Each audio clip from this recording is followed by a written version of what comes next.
Welcome to this overview of understanding accreditation for master's level art therapy programs. This video will run for approximately 30 minutes. My name is Dana Elmendorf and I am the newly named chair for the Accreditation Council for Art Therapy Education, or ACATE, which you'll hear more about later in this video. I'm an art therapist with a clinical background in a variety of mental health settings, both inpatient and outpatient, as well as other types of community-based organizations such as arts programs and shelters for the homeless, and even international settings. Currently, I'm a full-time faculty member in an art therapy program. This range of professional experience has allowed me to understand the needs of students, employers, consumers, and educators. So this is an exciting time in the development of the art therapy profession, and I'm so pleased to offer this video in the hope it will support your understanding of the fast-changing landscape in art therapy education.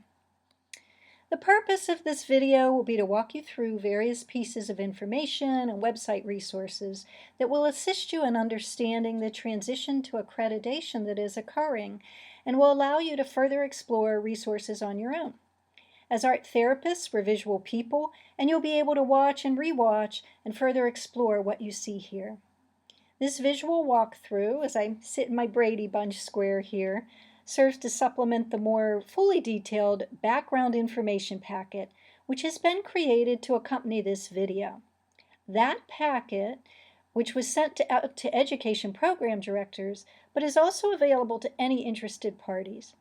You can request that information by contacting me at the Gmail address listed on slide 1, and again at the end of this video.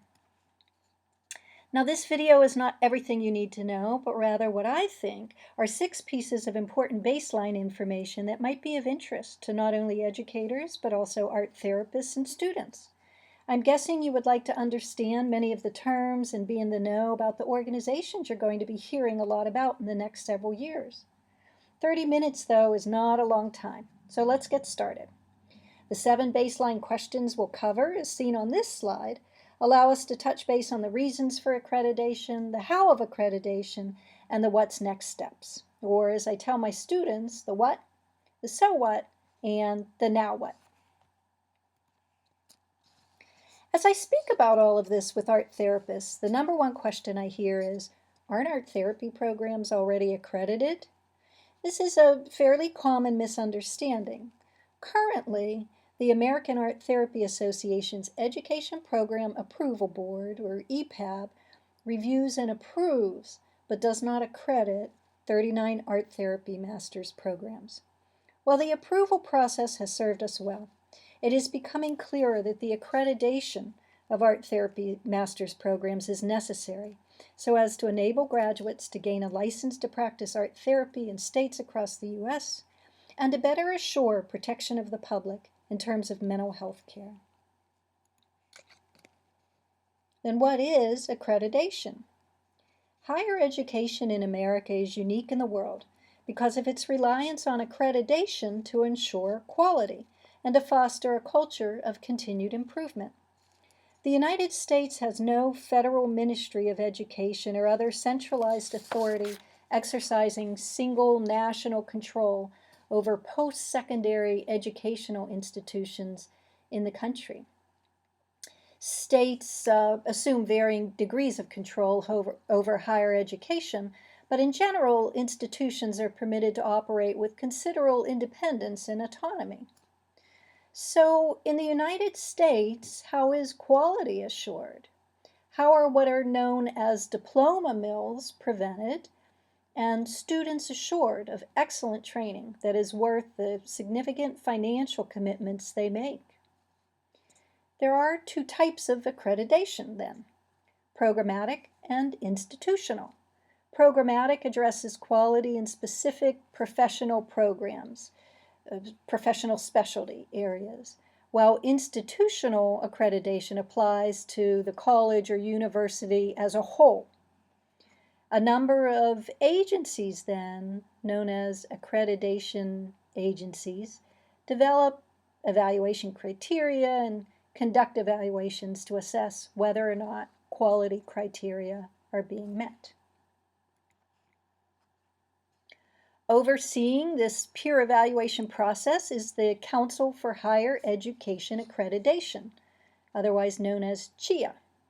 CHIA is a non-governmental association that serves as a national voice for education quality assurance.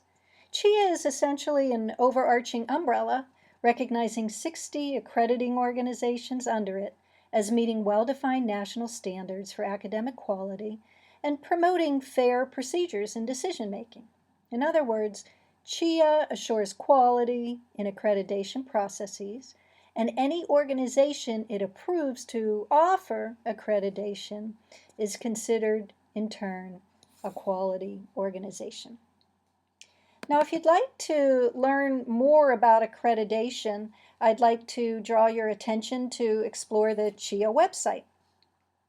Many materials and resources are provided, and there are two in particular I like to show you. So under this link for publications, there is a link further specifying CHIA publications. And this particular one, the Fundamentals of Accreditation, I think can be very, very useful to program directors, but again, just anybody interested in learning more about accreditation. What do you need to know? And you can see it runs through a question and answer process that offers some important background information. In addition, there are also fact sheets on the CHIA website. I'm a particular fan of the fact sheets and want to draw your attention to fact sheet number 5 that details, again in a short enough format to be able to quickly absorb, how accreditation organizations work and how they operate to assure quality, and a little bit about the standards and policies used to make judgments about quality.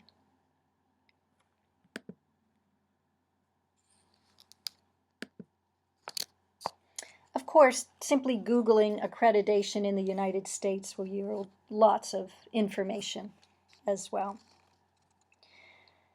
So this all began, as much creative thinking does, as a problem to be solved. Let me tell you a bit about that story.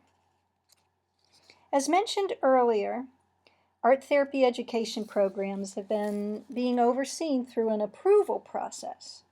The impetus for seeking accreditation at this time then centers on two trends: growing restrictions and an oft-repeated question. In recent years, systematic efforts have occurred to convince state counseling boards to license only counselors who are graduates of CACREP accredited counseling programs. CACREP is a counseling accreditation organization. This followed earlier efforts by the social work and marriage and family therapy professions that also restricted licensure only to graduates of their accredited programs in most states. What became clear is that the major licensed mental health professions all have accrediting bodies, and that growing public recognition of the value of professional program accreditation was being used to close off licensure opportunities for art therapists who have studied in programs not accredited by these other professional organizations. I am a firm believer in cross-disciplinary work and the benefit of working across silos, but the restrictions happening were increasingly impacting art therapy program graduates. Meanwhile, the number one question asked of art therapy chapters seeking to create a specific art therapy license in their state is, are your education programs accredited? It has become clear that the professions that have been most successful in recent years in gaining licenses in multiple states are those with educational program accreditation. Accreditation is becoming a standard requirement for new health-related licenses in many states. It has replaced the lengthy and often expensive reviews of individual education credentials reviews that few state regulatory boards now have the staff or resources to perform. Use of an external accrediting organization adds rigor and objectivity to the program review process, and in the opinion of most state regulatory boards, increases the value of education programs and the worthiness of their graduates. It is fair to say it's the new normal. Woven throughout the discussion related to these problems has been a vision. Our desire to have a standalone professional art therapy license in as many states as possible. The motivation for this art therapy licensure is twofold. One, protection of the public from unqualified professionals, and two, the ability for art therapists to practice independently as art therapists and get reimbursed at rates comparable to those paid to other master's level mental health professions. You're going to be hearing a lot of references to CAHEP, an organization that offers an accreditation to education programs and is titled as CAHEP because that stands for the Commission on Accreditation of Allied Health Education Programs. I'll be showing you a few things in a moment from the CAHEP website, but before we begin, let me address a question that I know is out there. It's important for you to know that CAHEP is recognized by CHIA, remember that umbrella organization I mentioned a moment ago, and CHIA recognition of a profession's educational programs is a licensure requirement in most states. All CAHEP policies and procedures and those of its committees must conform to the standards and guidelines for accreditation review and decision-making established by CHIA, essentially the parent organization. I'm going to take you on a tour then, a brief tour of the CAHEP website. CAHEP, or the Commission on Accreditation of Allied Health Education Programs, focuses on accrediting specialized education in a variety of health sciences professions. Programs included are along a continuum from one-year certificates through master's level programs with doctoral programs on the horizon. CAHEP is the nation's largest CHIA-recognized accreditation organization and describes its mission as assuring quality health professions education. And I'd like to comment on the title of the organization. While retaining the title of its original focus on allied health education, it has expanded its eligibility criteria beyond the traditional understanding of allied health to include a broader category of health sciences professions. This term, health sciences, is often used interchangeably with health-related occupations and is the outgrowth of the recent trend to more holistic and integrated approaches to healthcare that is still in the process of being defined in this country. The term has broader use in Europe, where it has been defined as a multidisciplinary field that actively combines biomedical, psychosocial, organizational, and societal aspects of health, disease, and healthcare. In this country,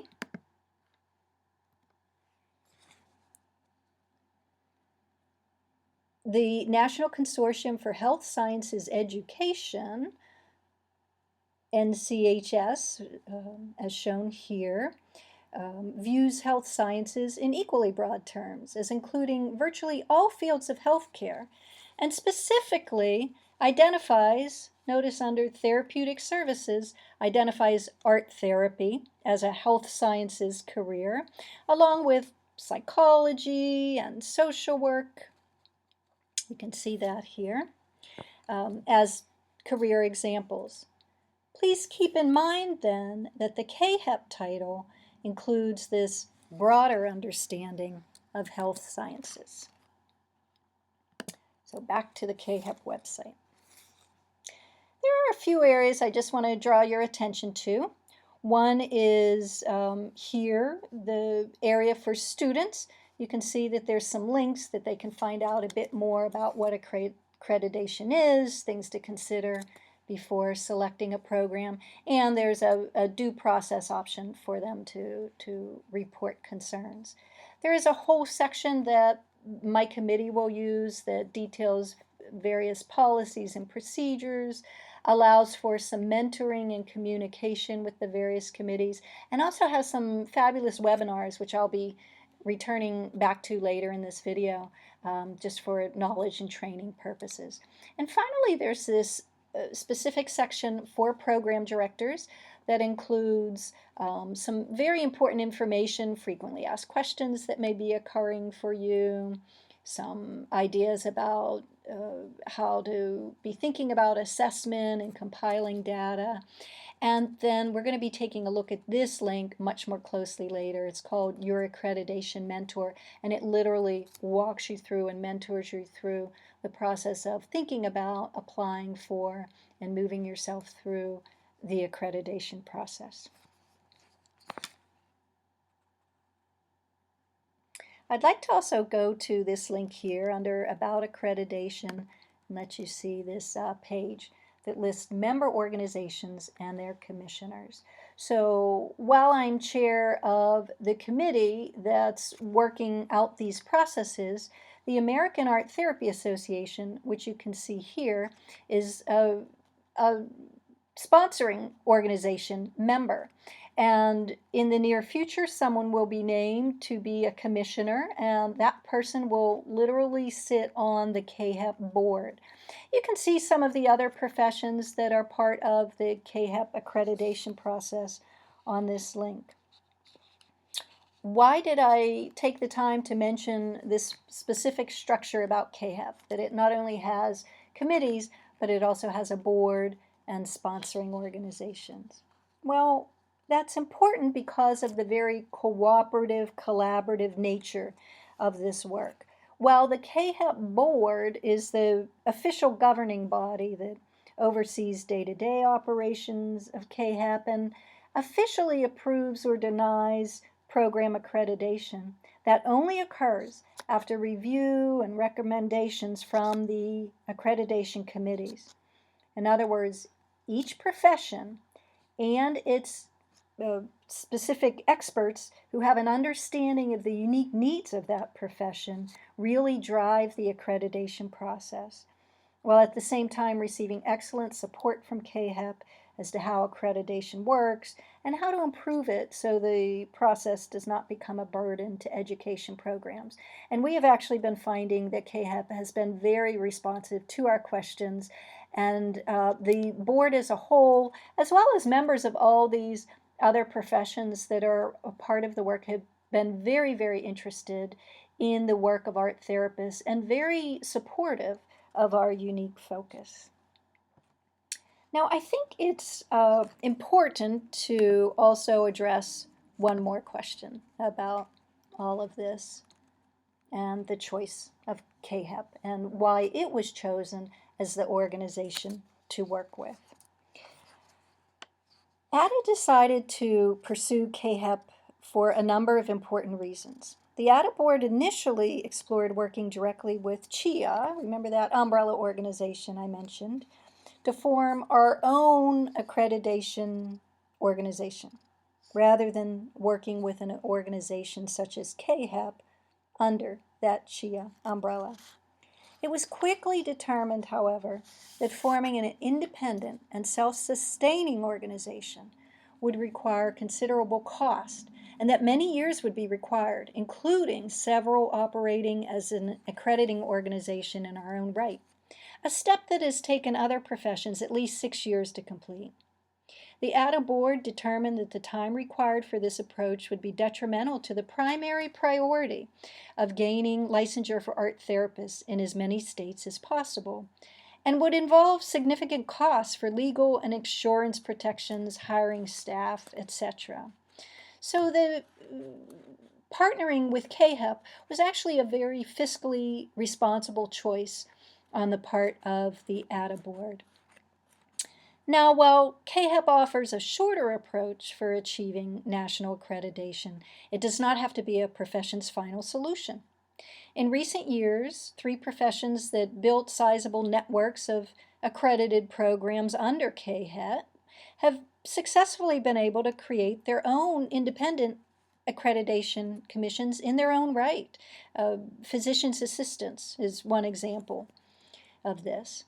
KHEP recognizes the potential for all member professions to eventually work their way to becoming an independent organization in its own right. But KHEP also seeks to build value and membership through continuing assistance and support and providing forums for member networking and problem solving. And I have actually found the resources they offer and their quick responsiveness to questions that we've been asking to be truly remarkable.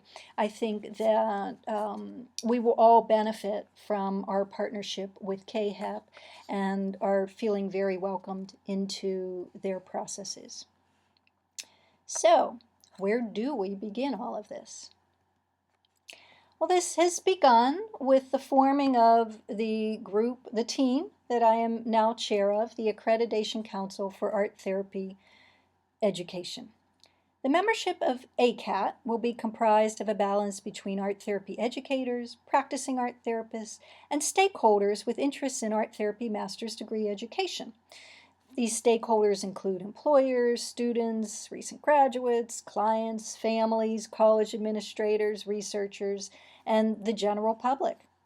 You'll notice the word council in the title, and that is meant to convey the spirit of collaboration that will occur. Now, in the near future, you'll be hearing about a call for nominations to be on the ACATE team. But to begin accreditation reviews as quickly as possible, the initial team is made up of current members of EPAB, the group that currently oversees the ACATE approval process. Their considerable years of experience implementing education standards, conducting site visits, performing program reviews will give ACATE a head start, and I look forward to working with the team and their expertise. I, Dana Elmendorf, will join the current EPAB chair, Jennifer Jividen-Jackson, as essentially co-chairs of the EPAB-ACATE transition, with me, Dana, assuming leadership on issues relating to ACATE, and Jennifer continuing to lead on the EPAB-related issues and responsibilities during this transition phase. Our stated purpose is to cooperate with KHEP and ADA in establishing, maintaining, and promoting standards for art therapy master's education and appropriate accreditation guidelines that effectively prepare students with a quality education, preserve an institution's responsibility to determine its own program priorities and structures within its institutional mission, establish requirements for academic quality, encourage self-evaluation and continuing development of art therapy programs, promote fair and consistent decision-making procedures in terms of program reviews, and to create inclusive and supportive learning environments. So, how do we begin? Are there specific standards to be met? If we go back to the KHEP website, we're going to be able to take ourselves to this specific Your Accreditation Mentor link. Again, this is under the Program Directors link, back to or on to this site, subsite, Your Accreditation Mentor, or YAM. We have CHIA and we have YAM and we have ACATE so far. What happens next after, well, I'm sorry, before we get to that, so under this YAM Topics link, you'll notice that there's a lot of information about all the steps, how this works, how this process occurs. There's even some videos that would be possibly helpful for you to review. A couple of links I'd like to draw your attention to is, for one, this standards and guidelines link. This is an important distinction or important information about a document that ACATE's going to be creating called the ACATE Standards and Guidelines document, or the ACATE S&Gs. And you'll notice that there's two terms identified here. One is this term standard, and standards are expressions of desirable traits or qualities that have been proposed, discussed, and sometimes revised many times before they become official statements about what programs will need to meet to meet accreditation requirements. These standards are always created in terms of a collaborative process with members of the profession, educators, programs, directors, and others having reviewed and debated them. Public hearings will be held. There will be a 30-day public hearing, which anyone watching this video and others can participate in on this standards and guidelines document, which is developed. And you'll notice, see, there's a video you can watch. There will also be in this document guidelines which are created. The guidelines are meant to be helpful advice about meeting a standard. They're kind of conventional wisdom about some good ideas, but the standards are what are really the requirements that will need to be thought through. There are other official documents that will need to be created as well, including a policies and procedures manual, a standards interpretation guide, site visit review form. But for now, we're focusing on this first step, which is to create and receive approval for an ACATE standards and guidelines document, or S&Gs. Now, do you recall earlier when I mentioned this is all very collaborative and that we would receive solid mentoring from CAHAP? There is a template we will work with, and that template allows us to be able to pull from some of the general wording that all accredited programs have in their S&Gs document, as well as areas that we will essentially input or cut and paste material from the specific art therapy guidelines that have been developed, and an appendix area, a couple of appendix areas that will allow us to further specify the unique requirements of our profession. What happens next after the S&Gs document is approved can be better understood by studying these YAM topics links. And in addition to the standards and guidelines, I'd like to draw your attention to this measures of quality, the outcomes, and inputs link, because this is something important I'm going to be talking about in just a moment.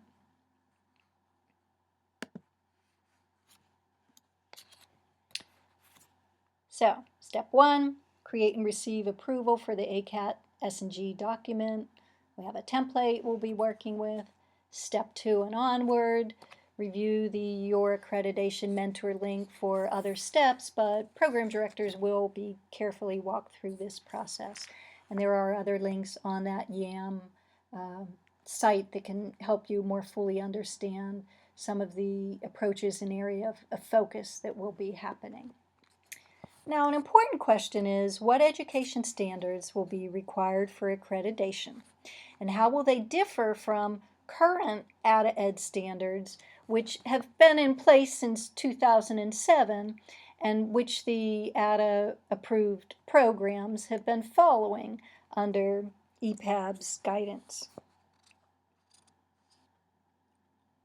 I mentioned earlier that ACATE will develop accreditation standards, but these will be fully informed by the ACATE 2007 Master's Education Standards, which have also then since been built out and further revised very recently to be the 2015 ACATE Education Guidelines. There are some specific shifts that program directors are being walked through, but there are a couple I'd like to show you today, as they will support efforts towards art therapy licensure and longer term insurance reimbursement of art therapists.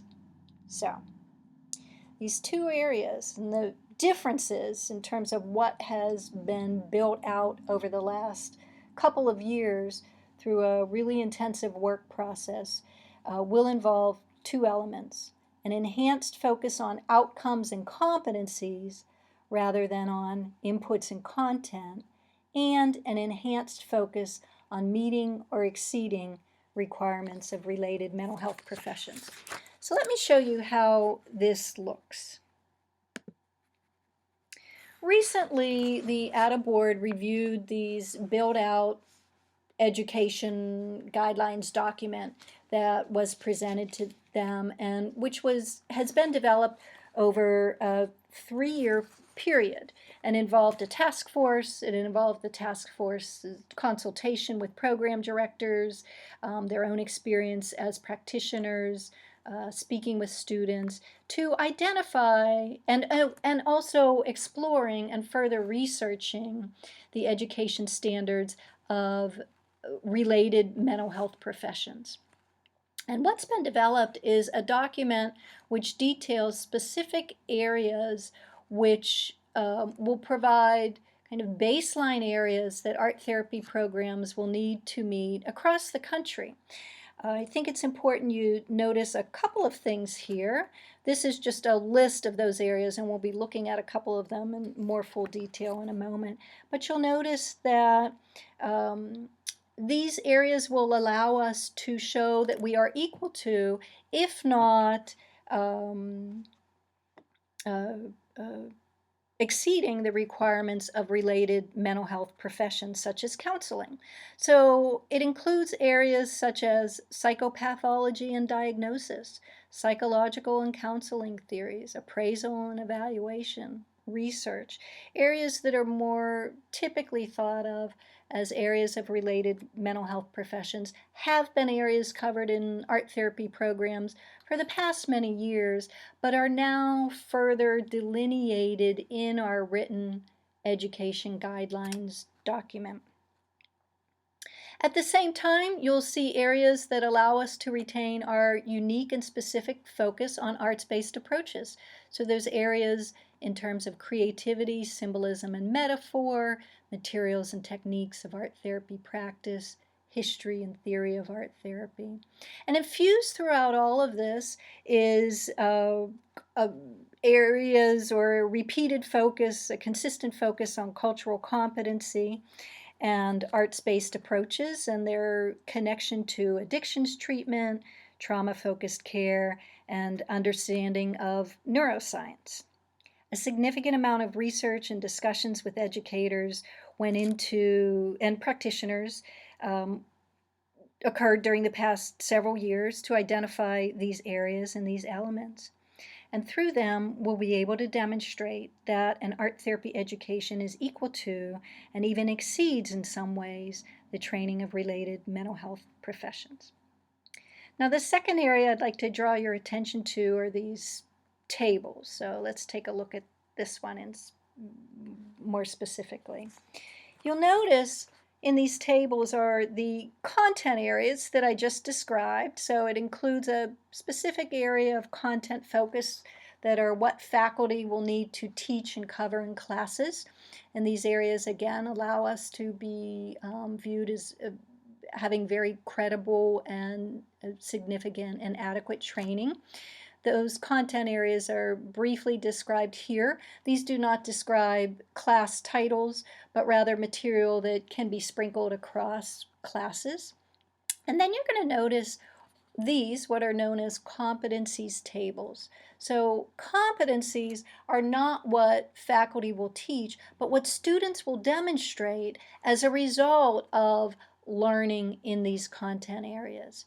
And competencies cover the kinds of knowledge students will be able to demonstrate, the kind of skills they'll be able to demonstrate, and the kind of attitudes as indicated by behaviors that they'll be able to demonstrate. So the focus is not on what will students learn, but what will students be able to do as a result of this learning.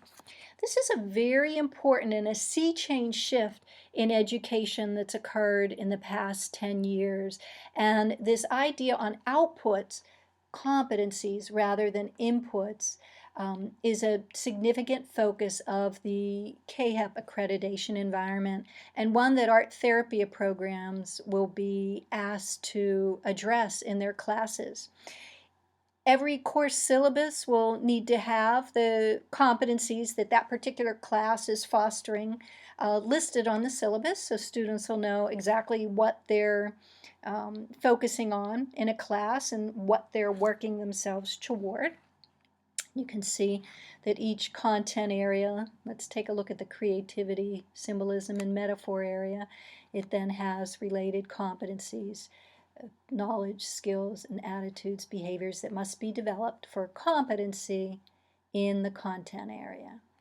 And again, program directors are being walked through this shift in focus. I think it might be interesting for you to know that there's an overall total, after we add up what's in each area, of 147 competencies. And if that seems like a lot, it's important you know a couple of things. One is that's a very standard, very typical amount for related mental health professions.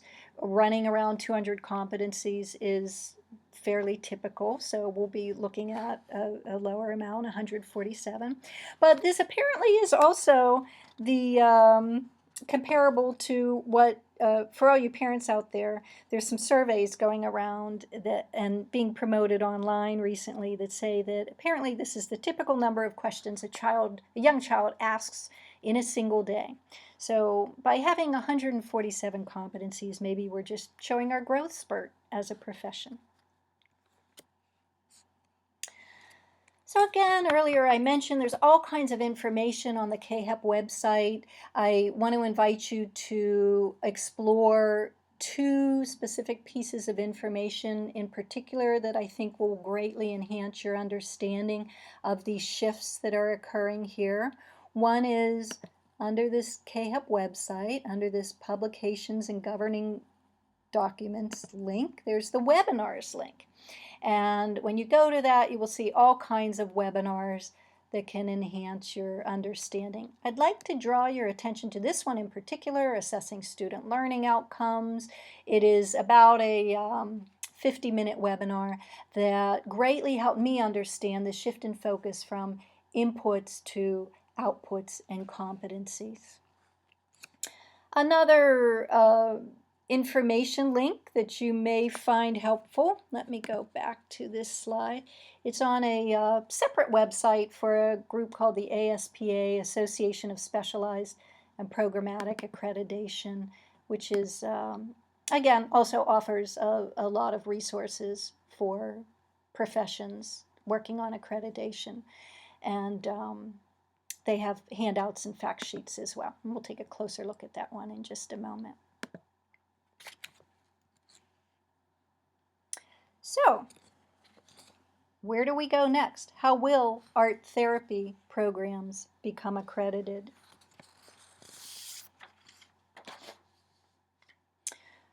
Once the ACATE standards and guidelines document, the S&Gs are written and approved, and we do expect that. We're aiming for that to be accomplished by the beginning of October. The real work begins.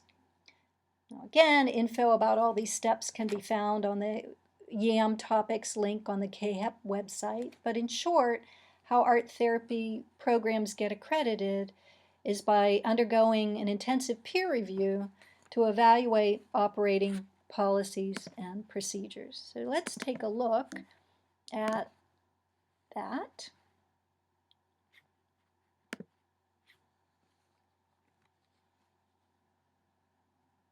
There are 5 steps that are in common in terms of the accreditation process, no matter what organization is organizing it. First step is an application for accreditation.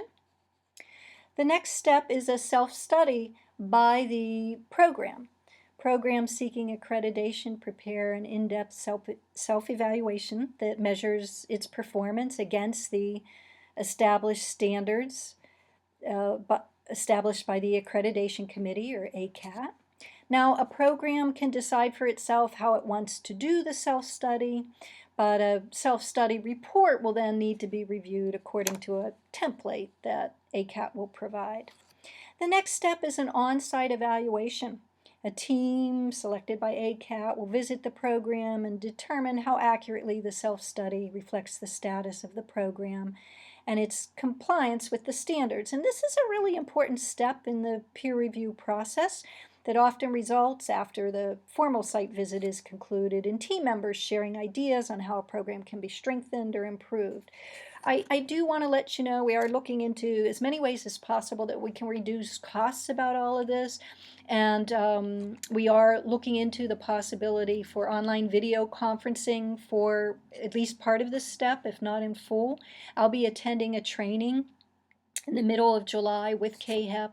Well, that very tool will be discussed, and we'll be learning a bit about whether it seems like it can work or not for programs. But we are very committed to reducing costs in as many areas as possible. Step 4 is the committee, ACATE, will take in this information, review it, and make a recommendation to either approve or deny accreditation. If there are areas where a program fails to meet required standards, these will be noted as deficiencies, and progress reports will be requested to assure that each program continues its efforts to fully comply with the standards. At that point, based on ACATE's recommendations for accreditation, the process moves to the CAHEP Board of Directors, who review the recommendation and then act upon it. The board's role is to assure the due process has been met and that standards are being applied in a consistent and equitable manner. But please do remember that while the CAHEP board is the group that officially approves or denies accreditation, that happens only after a recommendation from the ACATE committee, and that happens only after a careful peer review process, which involves significant self-study on the part of the program itself.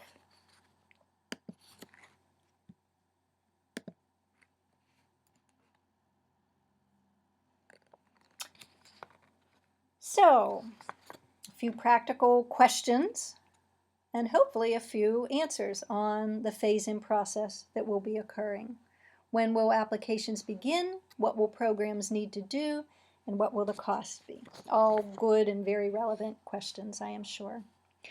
We're anticipating a 5-year phase-in process during which programs, which would otherwise be reapplying for approval status through EPAB, will be invited to apply for accreditation instead. Now, programs may consider applying for accreditation before their review date on the EPAB calendar. There is, however, an anticipated date of early 2016 for accreditation applications to begin.